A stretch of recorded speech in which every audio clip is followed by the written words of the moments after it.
a warning to beginners. In England, everything is different.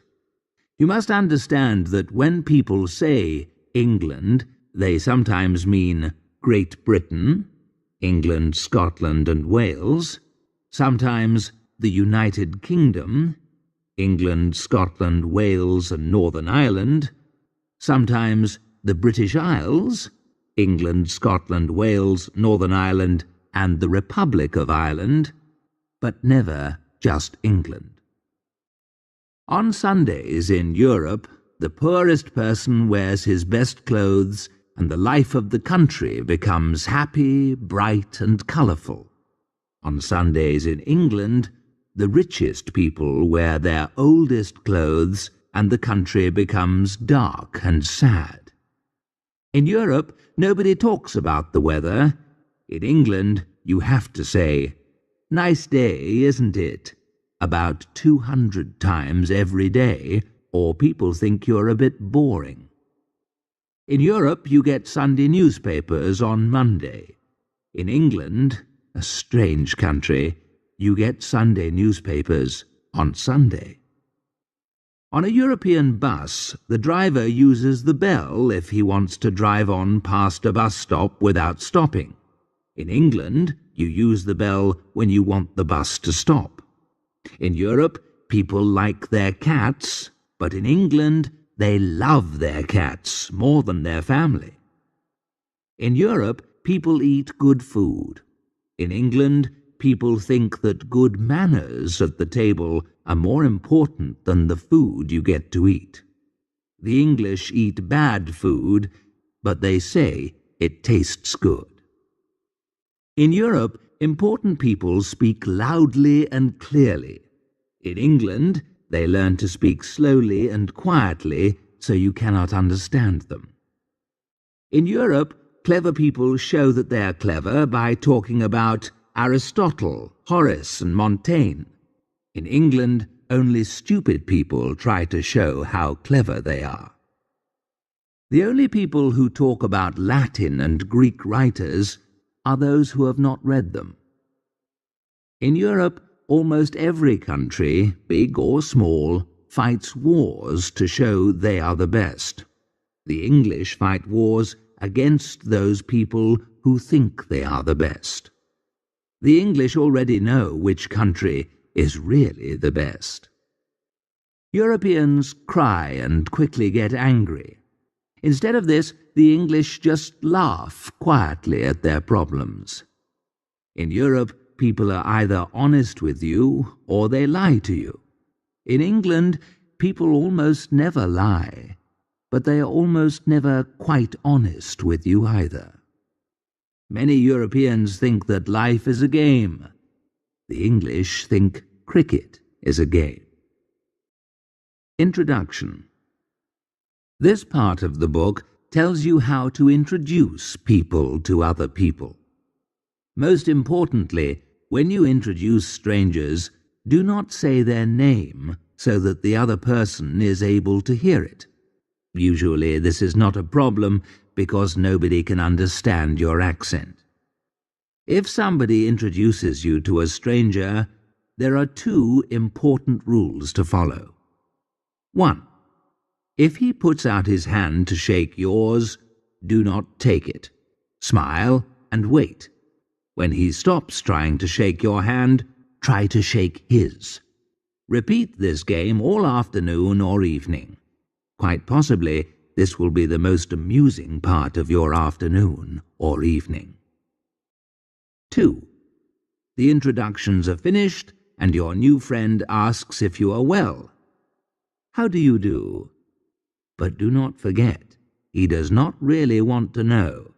To him, it does not matter if you are well or if you are dying of a terrible illness. Do not answer. Your conversation will be like this. He. How do you do? You. Quite good health, not sleeping very well, left foot hurts a bit, 1 or 2 stomach problems. A conversation like this is un-English and unforgivable. When you meet somebody, never say, "Pleased to meet you." English people think this is very rude. And one other thing. Do not call foreign lawyers, teachers, doctors, dentists, or shopkeepers doctor. Everybody knows that the little word doctor means that you are a Central European. It is not a good thing to be a Central European in England, so you do not want people to remember. The weather.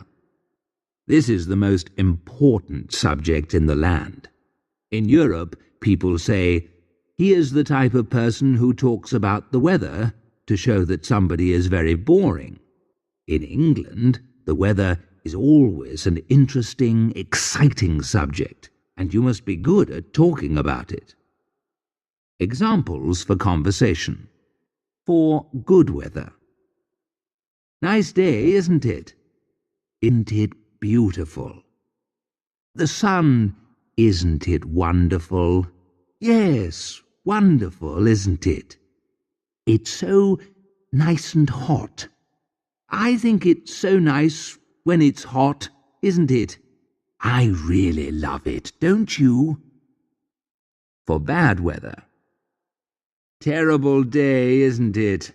Isn't it unpleasant? The rain. I don't like the rain. Just think, a day like this in July. It rains in the morning, then a bit of sun, and then rain, rain, rain all day. I remember the same July day in 1936. Yes, I remember too. Or was it 1928? Yes, it was. Or in 1939? Yes, that's right. Now look at the last few sentences of this conversation. You can see a very important rule. You must always agree with other people when you talk about the weather. If it is raining and snowing, and the wind is knocking down trees, and someone says, "Nice day, isn't it?" answer immediately, "Isn't it wonderful?" Learn these conversations by heart. You can use them again and again. If you repeat these conversations every day for the rest of your life, it is possible that people will think you are clever, polite, and amusing. Listen to the weather reports on the radio, and you will hear different weather reports for different people. There is always a different report for farmers. For example, you hear, "Tomorrow it will be cloudy and cold. There will be a lot of rain." Then, immediately after this, you hear, "Weather report for farmers. It will be bright and warm, and there will be a lot of sunshine." Farmers do important work for the country, so they need better weather, you see. Often the radio tells you that it is a nice day, but then you look outside and see that it is raining or snowing. Sometimes the radio says it is a rainy day, and you see that the sun is shining brightly. This is not because the weather people have made a mistake. It is because they have reported the right weather as they want it to be. But then some troublesome weather from another part of the world moves in across Britain and changes the weather picture. If British weather has to mix with foreign weather, things are not looking very good. Soul. Not quite saying what you mean. Foreigners have souls. The English do not have souls. In Europe, you find many people who look sad. This is soul. The worst kind of soul belongs to the Slav people. Slavs are usually very deep thinkers. They say things like this: "Sometimes I am so happy, and sometimes I am so sad. Can you explain why?" You cannot explain. Do not try. Or perhaps they say, "I want to be in some other place, not here." Do not say, "I'd like you to be in some other place too." All this is very deep. It is soul, just soul.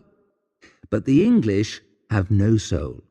Instead, they say less than they mean. For example, if a European boy wants to tell a girl that he loves her, he goes down on his knees and tells her she is the sweetest, most beautiful and wonderful person in the world. She has something in her, something special, and he cannot live one more minute without her. Sometimes, to make all this quite clear, he shoots himself. This happens every day in European countries where people have soul. In England, the boy puts his hand on the girl's shoulder and says quietly, "You're all right, you know." If he really loves her, he says, "I really quite like you, in fact." If he wants to marry a girl, he says, "I say, would you..."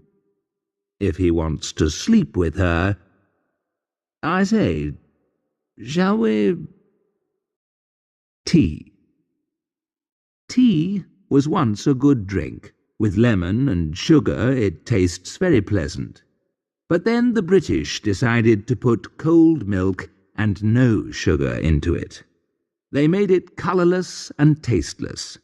In the hands of the English, tea became an unpleasant drink, like dirty water, but they still call it tea. Tea is the most important drink in Great Britain and Ireland. You must never say, "I do not want a cup of tea," or people will think that you are very strange and very foreign. In an English home, you get a cup of tea at 5 o'clock in the morning when you are still trying to sleep. If your friend brings you a cup of tea and you wake from your sweetest morning sleep, you must not say, "I think you are most unkind to wake me up, and I'd like to shoot you." You must smile your best 5 o'clock smile and say, "Thank you so much. I do love a cup of tea at this time of the morning." When your friend leaves the room, you can throw the tea down the toilet. Then you have tea for breakfast. You have tea at 11 o'clock in the morning, then after lunch, then you have tea at tea time, about 4 o'clock in the afternoon, then after supper, and again at 11 o'clock at night.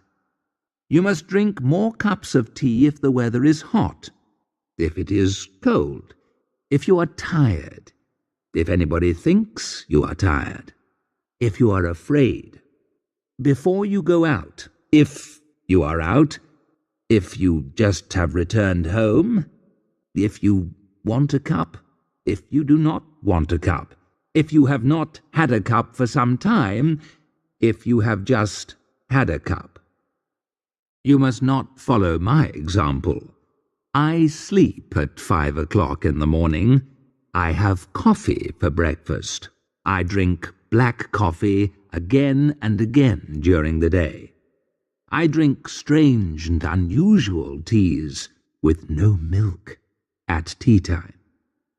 I have these funny foreign ways, and my poor wife, who was once a good Englishwoman, now has them too, I'm sorry to say. Sex. European men and women have sex lives. English men and women have hot water bottles. The language. When I arrived in England, I thought that I knew English.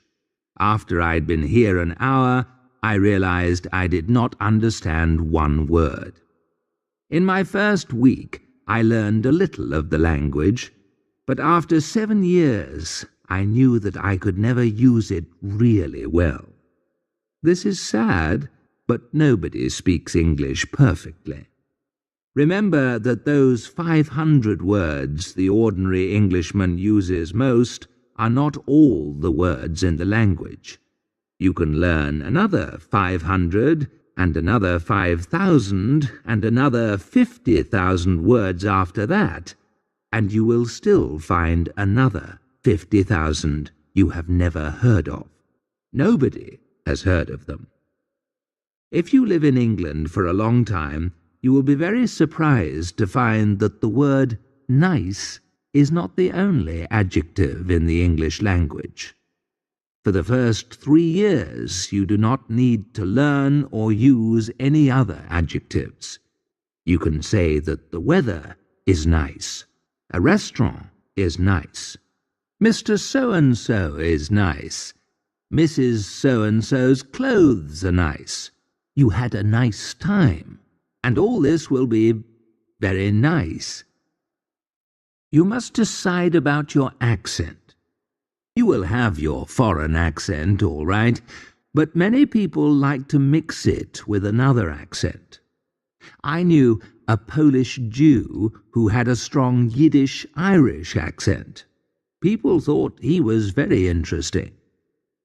The easiest way to show that you have a good accent, or no foreign accent, is to hold a pipe or cigar in your mouth, to speak through your teeth and finish all your sentences with the question, "Isn't it?"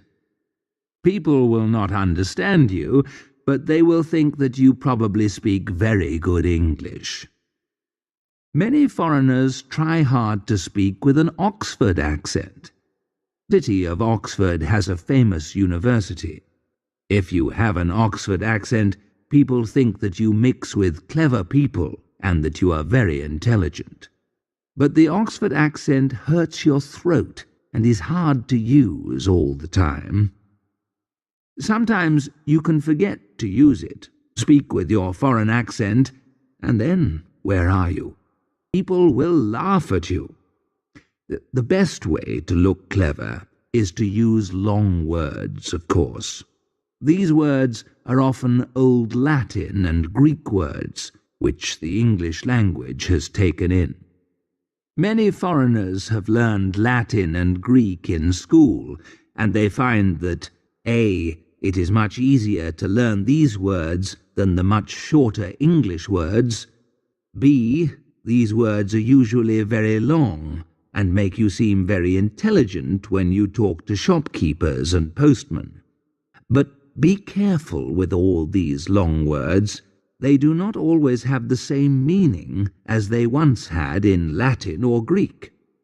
When you know all the long words, remember to learn some short ones too. Finally, there are 2 important things to remember. 1. Do not forget that it is much easier to write in English than to speak English, because you can write without a foreign accent. 2. On a bus or in the street, it is better to speak quietly in good German than to shout loudly in bad English. Anyway, all this language business is not easy. After 8 years in this country, a very kind woman told me the other day, "You speak with a very good accent, but without any English." How not to be clever. "You foreigners are so clever," a woman said to me some years ago. I know many foreigners who are stupid. I thought she was being kind, but not quite honest. Now I know that she was not being kind.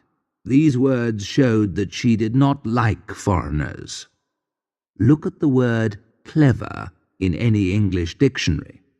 These dictionaries say clever means quick, intelligent. These are nice adjectives, but the dictionaries are all a little out of date. A modern Englishman uses the word clever to mean possibly a bit dishonest, un-English, un-Scottish, un-Welsh. In England, it is bad manners to be clever or proud of your intelligence. Perhaps you know that 2 and 2 make 4, but you must never say that 2 and 2 make 4. The Englishman is shy and quiet. He does not show that he is clever. He uses few words, but he says a lot with them. A European, for example, looks at a beautiful place and says, "This place looks like Utrecht, where a war ended on the 11th of April, 1713. The river over there is like the Guadalquivir in the Sierra de Cazorla and is 650 kilometers long. It runs southwest to the Atlantic Ocean." Rivers. What does so-and-so say? Did I tell you about... You cannot speak like this in England. An Englishman looks at the same place. He is silent for 2 or 3 hours, and then he says, "It's pretty, isn't it?" An English girl, of course, understands it is not clever to know if Budapest is the capital city of Romania, Hungary, or Bulgaria. It is so much nicer to ask, when someone speaks of Barbados, Banska Bystrica, or Fiji, "Oh, those little islands, are they British?" Once they usually were. How to be rude. It is easy to be rude in Europe. You just shout and call people animal names.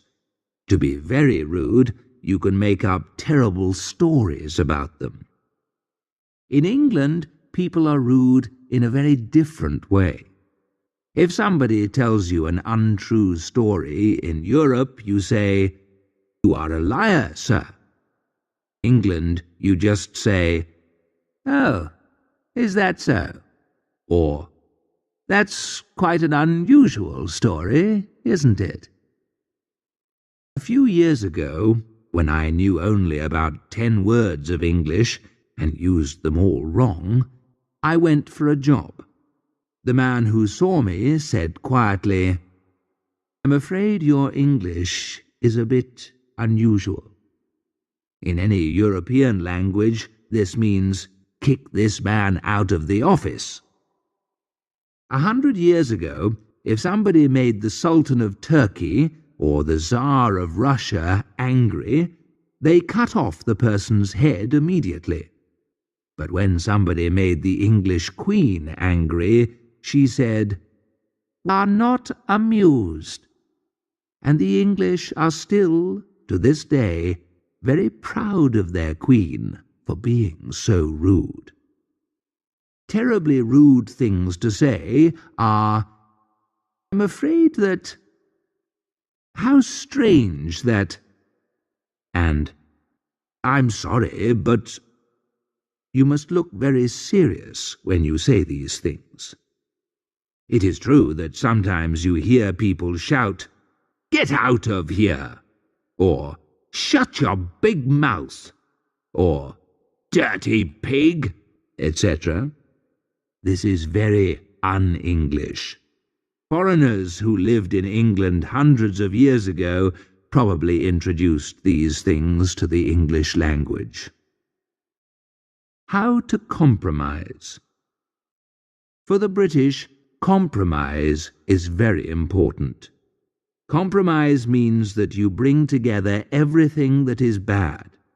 For example, English people agree to go to a party, but then do not speak to anyone.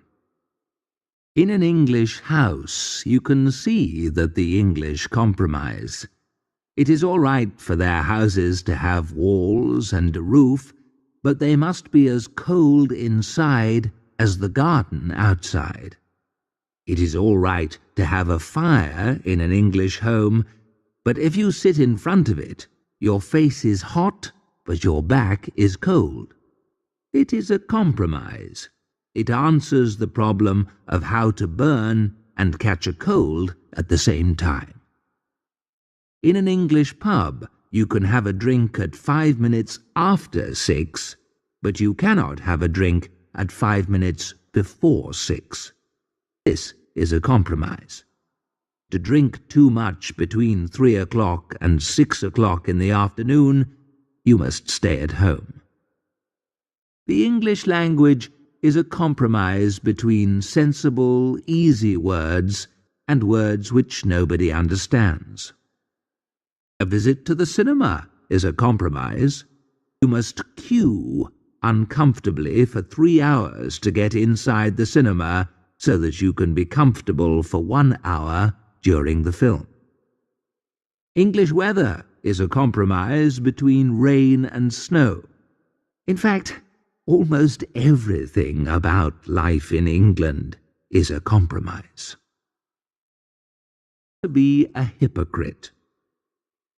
If you want to be really and truly British, you must become a hypocrite. Now, how do you become a hypocrite? As some people say, an example explains things best. I'll try this way. I was having a drink with an English friend in a pub. We were sitting on high chairs near the bar when suddenly there was a fight and some shooting in the street. I was truly and honestly frightened. A few seconds later, I looked for my friend, but I couldn't see him anywhere. At last, I saw that he was lying on the floor. When he realized we were safe in the pub, he stood up. He turned to me and smiled. "Good God," he said. "You were frightened. You didn't even move." All pleasures. Important to learn to enjoy small pleasures because that is terribly English. All serious Englishmen play cricket and other games. During the war, the French thought the English were childish because they played football and children's games when they were not fighting. Boring and important foreigners cannot understand these small pleasures. They ask, why do important men in the British government stand up and sing children's songs? Why do serious businessmen play with children's trains while their children sit in the next room learning their lessons? Why, more than anything else, do grown-up people want to hit a little ball into a small hole? This is a very popular sport in England. Why are the great men in government who saved England in the war only called quite good men? Foreigners want to know, why do English people sing when nobody is in the room? If somebody is in the room, the English will stay silent for months. Favourite things. In England, people do not often get excited. They do not enjoy many things, but they love to queue. In Europe, if people are waiting at a bus stop, they look bored and half asleep. When the bus arrives, they fight to get on it. Most of them leave on the bus, and some are very lucky and leave in an ambulance. One Englishman waits at a bus stop, and even if there are no other people there, he starts a queue. The biggest and best queues are in front of cinemas.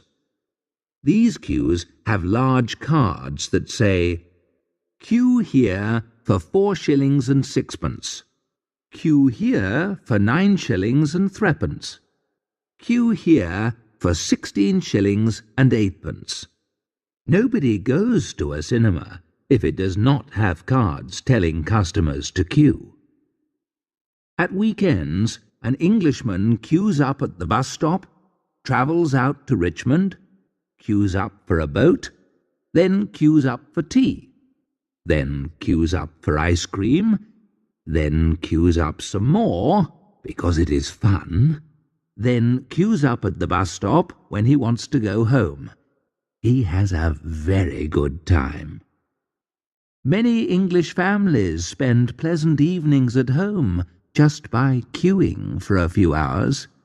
The parents are very sad when the children leave them and queue up to go to bed.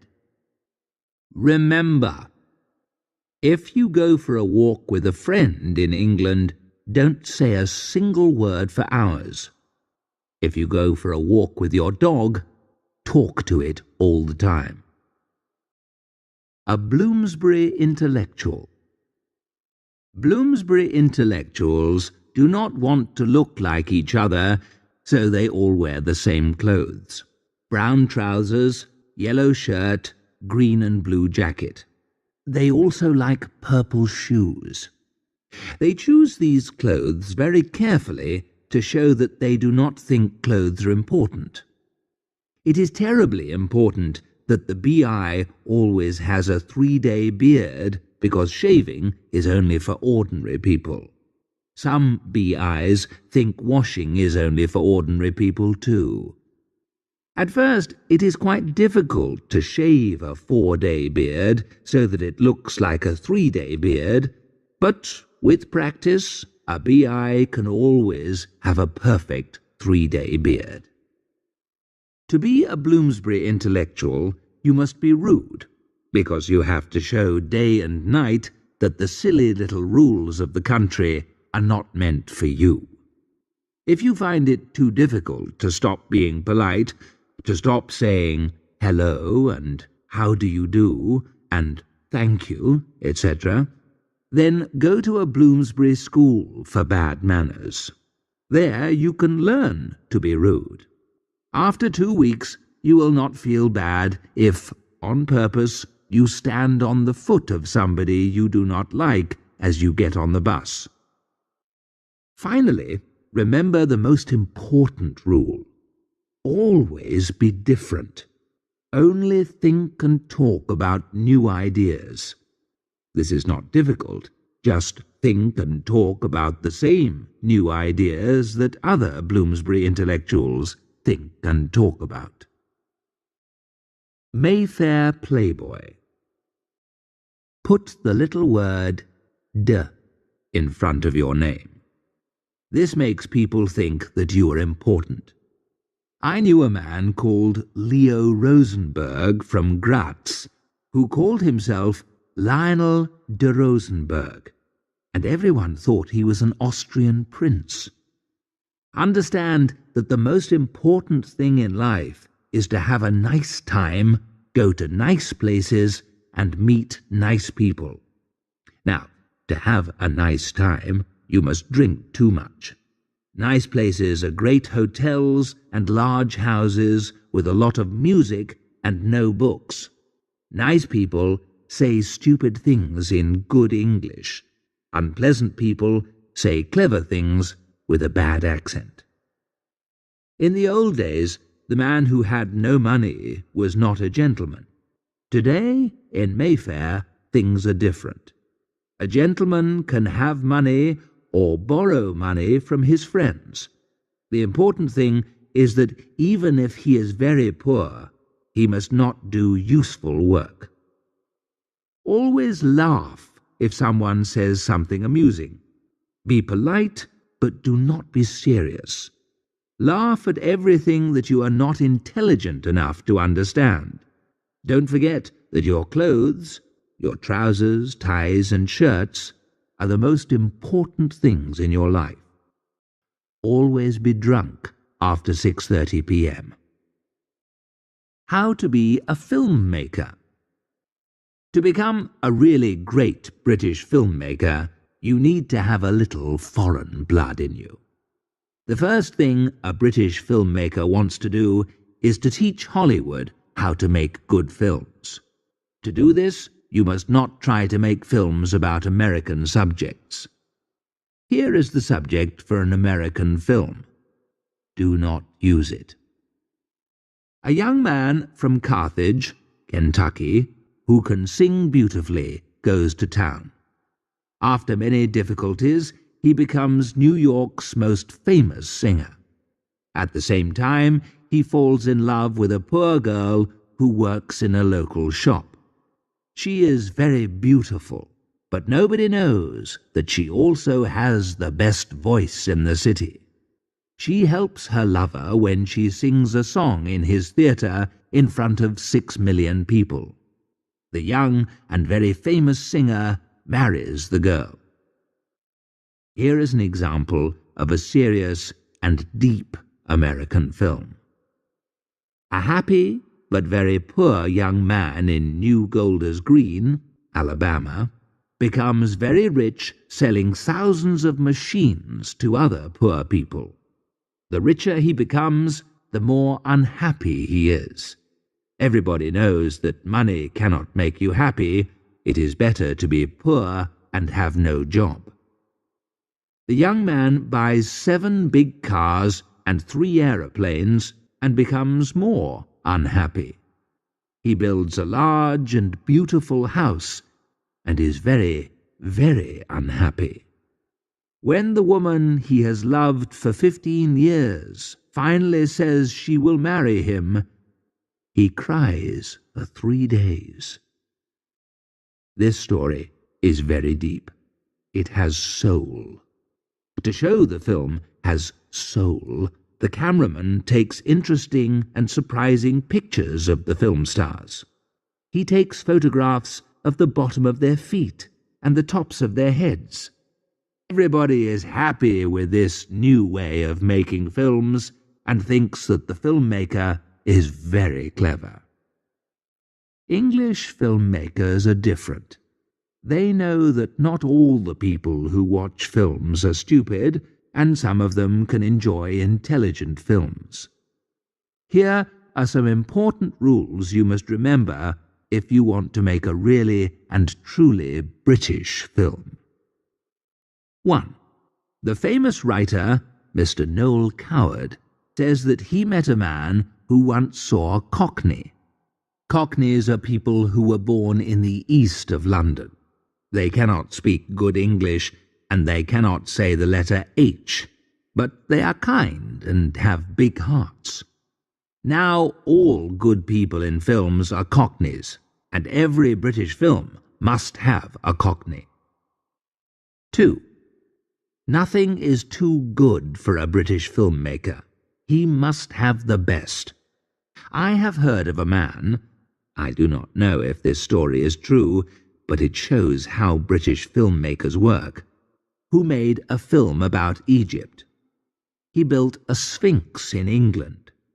He sailed to Egypt, where there is a real sphinx, and he took his own sphinx. He was quite right to do this, because the Egyptian sphinx is very old, and great filmmakers do not use anything old. Secondly, the old sphinx is good enough for the Egyptians, but the Egyptians are foreigners. British filmmakers need something better. 3. To make a good film, change the story and the people a little. Make Peter Pan, a famous children's story, into a murder story. Make the concise Oxford Dictionary into a funny film and sing all the words. Driving cars. It is the same to drive a car in England as any other country. To change a car wheel in the wind and rain is as pleasant outside London as outside Rio de Janeiro. It is no more funny to try to start your car in Moscow than in Manchester. If your car stops moving anywhere, in Sydney or in Edinburgh, you will still have to push it. But the English car driver is different from the European car driver, so there are some things you must remember when you drive in England. 1. In English towns you must drive at 30 miles an hour. The police watch carefully for drivers who go too fast. The fight against bad drivers is very clever and very English. It is difficult to know if a police car is following you, but if you are very intelligent and have very good eyes, you will see these cars. Remember, A. The police always drive blue cars. B. 3 policemen sit in each car. C. You can read the word police in large letters on the front and back of these cars. 2. I think England is the only country in the world where you must leave your car lights on when you park your car at night in a busy street with lots of street lights. Then, when you come back to the car, you cannot start it again. The car will not work. It is dead. But this is wonderful. There are fewer cars on the road, and the number of road crashes goes down. This makes the roads safe. 3. Only car drivers know the answer to this difficult question. What are taxis for? A person who is walking and looking for a taxi knows they are not there to carry passengers. Taxis are on the road to teach good manners to car drivers. They teach us never to be too brave. They make us remember that we do not know what the next minute will bring for us, if we can drive down the road, or if a taxi will hit us from the back or the side. 4. Car drivers are at war with other people. If you park your car in the city, the West End of London, or many other places, 2 or 3 policemen will run up and tell you, "You cannot park here. Move along." So, where can you park? The policemen do not know. "Try a place 30 miles down the road near the sea in the village of Minchinhampton," they say. 3 cars can park there for half an hour on Sunday morning between 7 and 8 a.m. The police are right. Cars need to move, and move fast, not stop. Some people think that the police are wrong. They do not want to drive their cars. They think cars are built to park and not to move.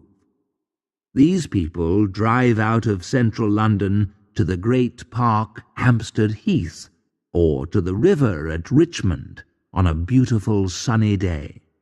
They park their cars, close the windows, and go to sleep. They are very uncomfortable, and they sleep badly, of course. It is hot. But they say they are having a nice afternoon's holiday.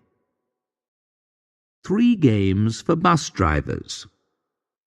If you become a bus driver in England, play these 3 very amusing games. 1. Drive along the street and suddenly turn right. Don't tell anybody. It is very amusing. Other drivers do not know that you are going to turn right, and they crash into your big bus with their little cars. 2. Drive up to a bus stop. Hide behind a large lorry or another bus. Then, when you get to the bus stop, do not stop, but drive away fast. It is very amusing to see the faces of the people who wanted to get on your bus. They are angry. They will have to wait all day for another bus. 3. If you stop the bus at a bus stop, drive away again quickly and suddenly. If you are lucky, people will try to get on your bus, and they will fall off when you drive away. It is very amusing for the driver to see these people fall off the bus. Sometimes people fall down and get dirty, or sometimes they break their leg, and they always get angry. Some people are very boring. They won't laugh at anything. How to plan a town. The English like to be uncomfortable. They think that this makes them strong. Only weak people from Europe live in comfortable, pleasant towns. People who build English towns want to make everything difficult. In Europe, doctors, lawyers, and people who sell books have their houses and shops together in different parts of the town, so you can always find a good, or a bad but expensive, doctor anywhere. In England, your address is important. In London, all the doctors live and work in Harley Street. all the lawyers are in Lincoln's Inn Fields, and all the booksellers are in the Charing Cross Road. The newspaper offices are all in Fleet Street. The people who make men's clothes are all in Savile Row, and the car salesmen are in Great Portland Street. Theatres are near Piccadilly Circus, and cinemas are in Leicester Square. Soon all the fruit and vegetable shops will move to Hornsey Lane, all the butchers to the Mile End Road, and all the men's toilets to Bloomsbury. Now, I want to tell you about how to build an English town. You must understand that an English town is built to make life as difficult as possible for foreigners. 1. First of all, never build a straight street. The English do not like to be able to see two ends of a street. Make bends in the streets or make them S-shaped.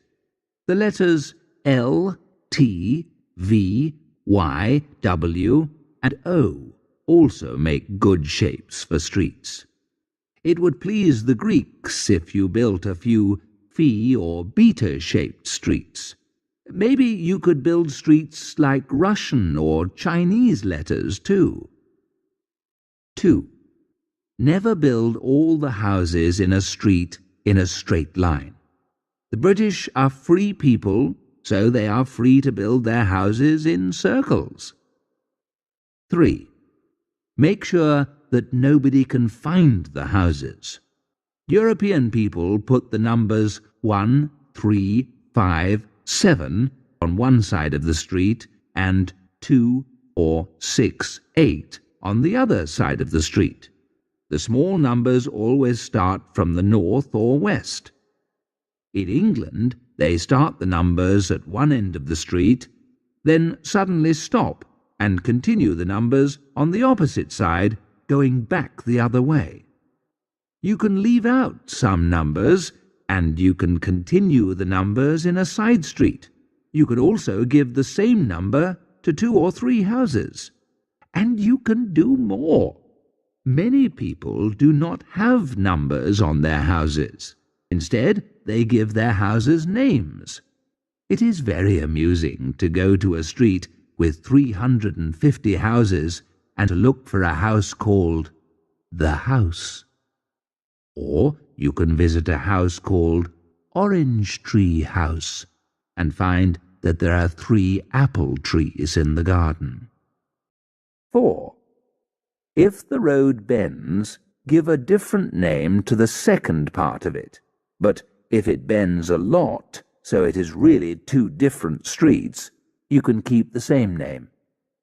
If the street is long and straight, give it many different names. High Holborn, New Oxford Street, Bayswater Road, Notting Hill Gate, Holland Park, etc. 5. Some clever foreigners will find the street that they want, so make it harder for them. Call the street by another name. Don't just call it a street, call it a road, way, park, garden, etc. Now try this. A.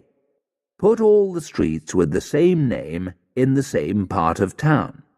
Belsize Park, Belsize Street, Belsize Gardens, Belsize Way, etc. B. Put a number of streets with the same name in different parts of the town. If you have 20 Prince's Squares and 20 Warwick Roads, nobody will be able to find the right place. 6. Paint the street name in large letters on a piece of wood. Hide this piece of wood carefully. Put it very high on the wall, or very low behind the flowers in someone's garden, or in a shadow, anywhere where people cannot see it. Even better, take the street name to your bank and ask the bank to keep it for you. If you don't, somebody will find out where they are. 7. To really worry foreigners, make 4 streets into squares like this. See the picture at the top of page 32. In this way, it is possible to build a street which has 2 different names, one name for each side of it. Civil servants. English civil servants are very different from European civil servants. In Europe, but not in Scandinavian countries, civil servants seem to think that they are soldiers. They shout and give you orders. When they speak, you hear the sound of guns. They cannot lose wars, so they lose their papers instead. They think the most important thing in the world is to make more jobs for more civil servants. A few difficult people, who are not civil servants, make life hard for them. They ask too many questions, or they have terrible problems. European civil servants know what to do to these difficult people. They make them wait in cold and dirty waiting rooms. They make them stand up all the time, and they shout at them in a rude way.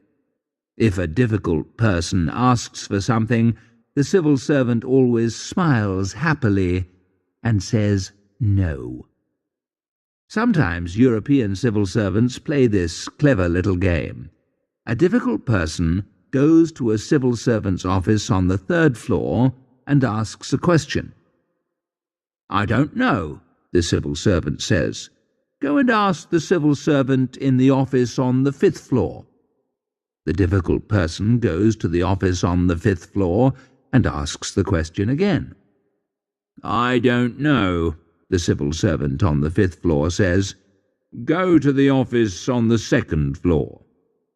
The difficult person goes to the office on the 2nd floor and asks the question again. "Go to the 3rd floor," the civil servant on the 2nd floor says. So the difficult person goes back to the office on the 3rd floor and speaks to the same civil servant in the same office again. "But I told you to go to the 5th floor," the first civil servant shouts. The difficult person goes to the 5th floor, and another civil servant sends him back to the 2nd floor, round and round and round. European civil servants play this game all day until the difficult person is tired and goes home or goes mad and asks someone to take him to a hospital for mad people. If this happens, the civil servant says, "Not here. Go to the office on the 2nd floor." Soon the difficult person does not want to go to hospital and goes home. But in England, civil servants are different. They do not think that they are soldiers, they think that they are businessmen. They are polite and kind and always smile and say yes when somebody asks a question. So everybody leaves British civil servants in their offices, and they are able to spend all day quietly reading murder stories. Why, you ask, do difficult people in Britain leave British civil servants in their offices without asking them to do any work? I will tell you. 1.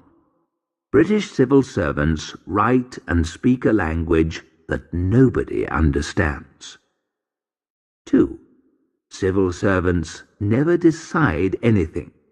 They say that they will think about something, or think about it again. 3. You can never find a British civil servant. Their job is to help people, but if you try to find a civil servant, in fact, he is never there. He is out on business. He is out for lunch. He is somewhere having tea, or he is just out. Some civil servants are clever. They go for tea before they come back from lunch. British civil servants are always polite. Before the war, British civil servants ordered an alien to leave the country. He asked to stay a few more weeks, but they told him no, he had to leave. He stayed, and a short time later he got this letter. Dear Sir, we are very sorry to tell you that the government has looked through all your papers again and has decided that you cannot stay in this country. We are terribly sorry to tell you that you must leave in the next 24 hours. If you do not, we will have to make you leave. Your servant, XXX. In Europe, rich and important people have friends, cousins, and brothers that they know who are civil servants and who help them to get everything that they want. In England, if your friends and family are civil servants, they do nothing for you. This is the beautiful thing about England. British newspapers. The fact. There was some trouble on the Pacific island of Charamac. A group of 10 English and 2 American soldiers went to the island with Captain R.L.A.T.W. Tilbury. After a short fight against the Buburuk people, they took 217 Buburuk prisoners, burned 2 large oil refineries, and put an end to the trouble. They then returned to their ship. How do the British newspapers tell this story? Every newspaper tells it differently.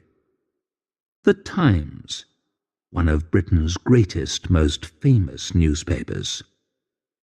It is important to understand that this fight was important, but it was not very important. The Buburuk people were not easy to fight, but at the same time they were not difficult to fight. We are not sure of the number of Buburuk prisoners, but we think it is more than 216, but not more than 218. In Parliament, a man from the government said, I can give this information about the Charamac oil refineries. In the first half of the year, the Army, and most of, but not all, the Royal Air Force, burned 1/2 more than 3 times the oil that the Army burned in the same months of last year.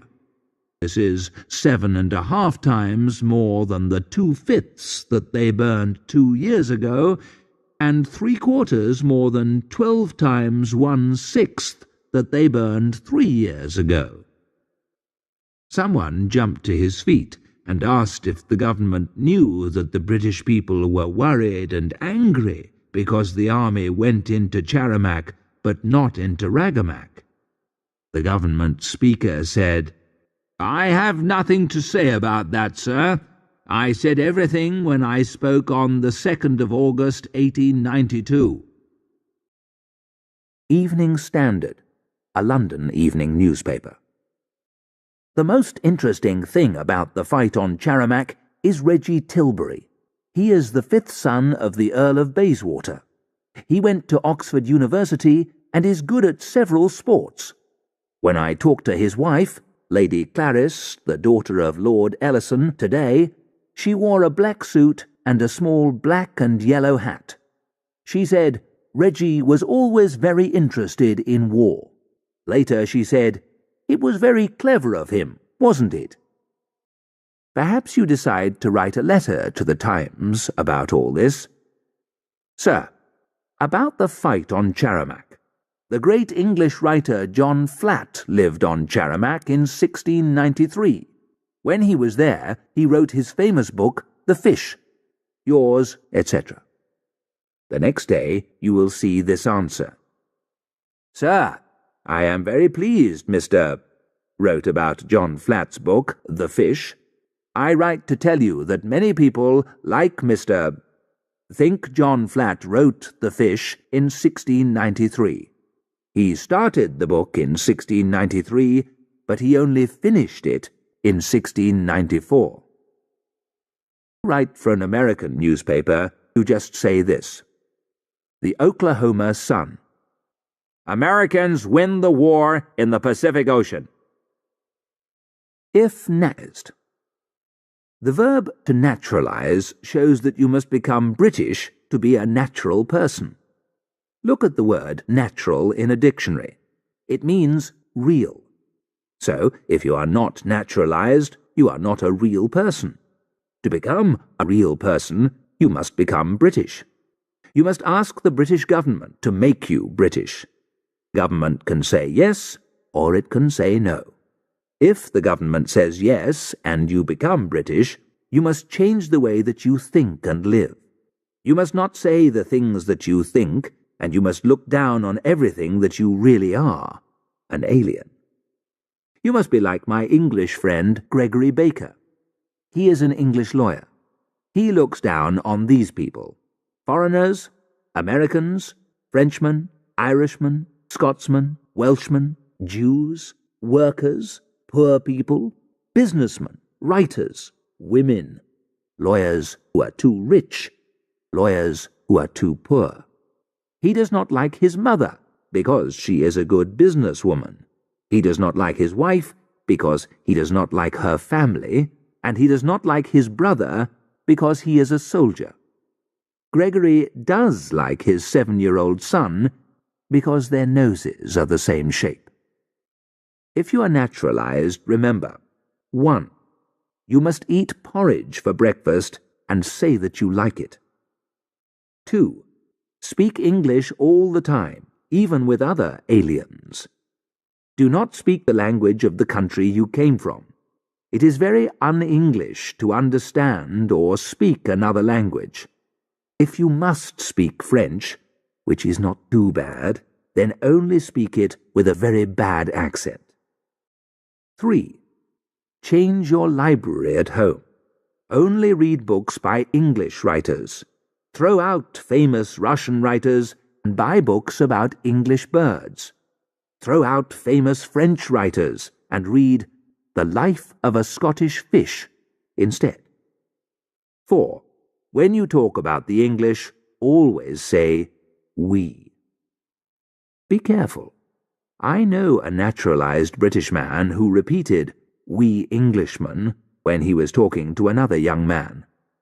The young man looked at him, took his pipe out of his mouth, and said quietly, "Sorry, sir, but I'm a Welshman." Then he turned his back and walked away. The same naturalized British man was listening to a conversation between 2 English women. "The Japanese have shot down 22 aeroplanes in the last few days," one of them said. "What, ours?" the man asked the 2 women. The Englishwoman looked at him coldly. "No, ours," she said.